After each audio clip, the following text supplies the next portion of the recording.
کسی زبان میں دیگر زبانوں کے الفاظ کا آنا ارتقائی عمل ہے اور ہر زندہ زبان دوسری زبانوں کے الفاظ کو قبول کرتی رہی ہے۔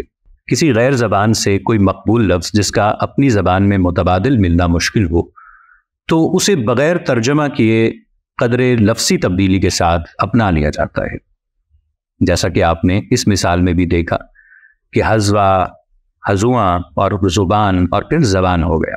ایسے الفاظ عطیہ نادہندہ سے وصول کنندہ زبان میں پوری طرح کھپ جاتے ہیں اور انہیں دخیل الفاظ کہا جاتا ہے۔ جن قوموں کا سیاسی، مذہبی یا سماجی اختلاط ہو یا کبھی پہلے رہا ہو تو ان کے الفاظ ان کی زبانوں میں آتے جاتے رہتے ہیں۔ اردو میں بھی بے شمار زبانوں کے الفاظ در آئے ہیں۔ عربی، فارسی، انگریزی اور پنجابی وغیرہ نے اردو زبان پر اپنے گہرے اثرات چھوڑے ہیں۔ اہل زبان و ادب نے ایک زبان سے دوسری زبان میں دخیل الفاظ کی جو حیت ہے اور جو معنی کے لحاظ سے اصطلاحات وضع کی ہیں وہ کچھ یوں ہیں کہ سب سے پہلے تو معرب الفاظ ہیں۔ معرب سے مراد وہ لفظ ہے جو کسی اور زبان سے لے کر اردو کا بنا لیا گیا ہو۔ جب ایک لفظ اردو میں آ گیا تو وہ اردو کا ہی سمجھا جائے گا۔ اردو میں فارسی، انگریزی، عربی کے الفاظ آٹے میں نمک کے برابر نہیں ہیں بلکہ نمک میں آٹے کے برابر ہے۔ مثلا اسکول، کالج اور یونیورسٹی انگریزی زبان سے اردو میں مستقل براجمان ہیں، حالانکہ ان کے لیے مدرسے اور جامعہ کے الفاظ موجود ہیں۔ معرب بنائے گئے لفظ کا تلفظ اسے ڈونر لفظ کی تارید کہا جاتا ہے، جیسے کپتان انگریزی لفظ کیپٹن کی تارید ہے، اسی طرح ہندی لفظ وچار کی تارید بچار ہے، اسی سے سوچ بچار کا مرکب بنایا گیا ہے۔ کچھ احباب اردو سے فرنگی و ہندی الفاظ نکال کر عربی اور فارسی کی اصطلاحات شامل کرنے کے چکر میں ہیں۔ یہی نہیں بلکہ بہت سے عربی الفاظ کو فارسی لاحقے لگا کر نئے نئے مرکبات بھی بنائے گئے ہیں۔ اب عربی لفظ تابع، اس کے ساتھ دار کا فارسی لاحقہ لگا کر تابع دار، اور غرض سے پہلے خود کا فارسی سابقہ لگا کر خود غرض بنا لیا گیا۔ افراط و تفرید سے افراتفری بن گیا۔ چونکہ دنیا کی ترقی میں ہمارا حصہ نہ ہونے کے برابر ہے، لہٰذا اردو زبان کے الفاظ بھی دیگر زبانوں میں آٹے میں نمک کے برابر موجود ہیں۔ ہم نے کرکٹ میں دوسرا کی اصطلاح دریافت کی تو تمام زبانوں میں اس گیند کو دوسرا ہی پڑھا اور لکھا جاتا ہے۔ سنائے پنجابی، بنگلہ اور ہندی، اس کے علاوہ اردو زبان میں ایک لفظ استعمال ہوتا ہے جگاڑ۔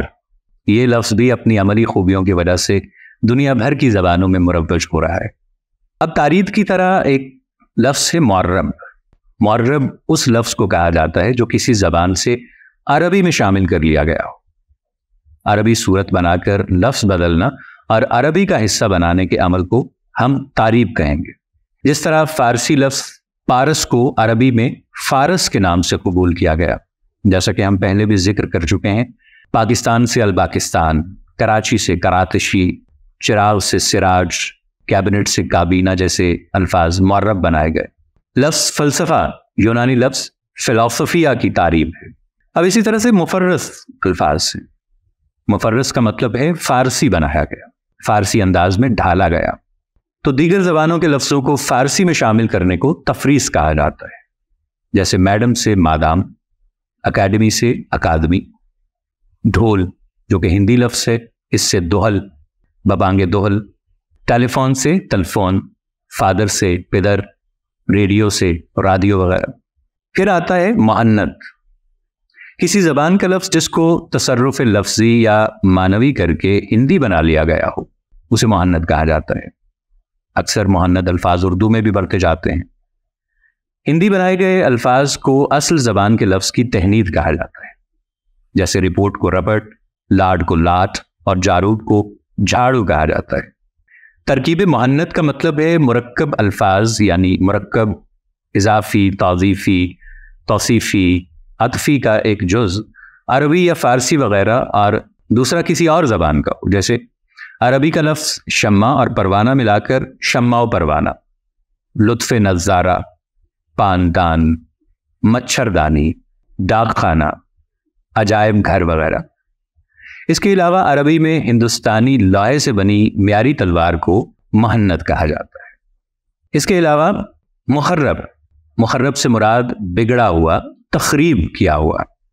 یہ ایسے الفاظ ہیں جن کی شکل کسی زبان سے دوسری زبان میں آتے آتے بگڑ گئی ہو، جیسے نارنج عربی میں اور نارنگ فارسی اور انگریزی میں اورنج.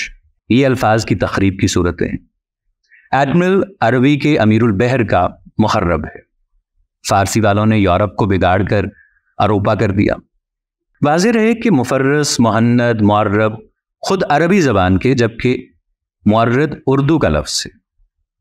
اس لسانی عمل کا مثبت پہلو یہ ہے کہ زبانوں کے سرمائے میں اضافہ ہوتا ہے، جبکہ دوسری طرف بولنے والوں پر مفت کا بوجھ منفی پہلو بھی ہے. مخفف کیا ہے؟ لفظی آسانی کی خاطر کسی لفظ کو مختصر یا ہلکا کرنا تخفیف کہلاتا ہے.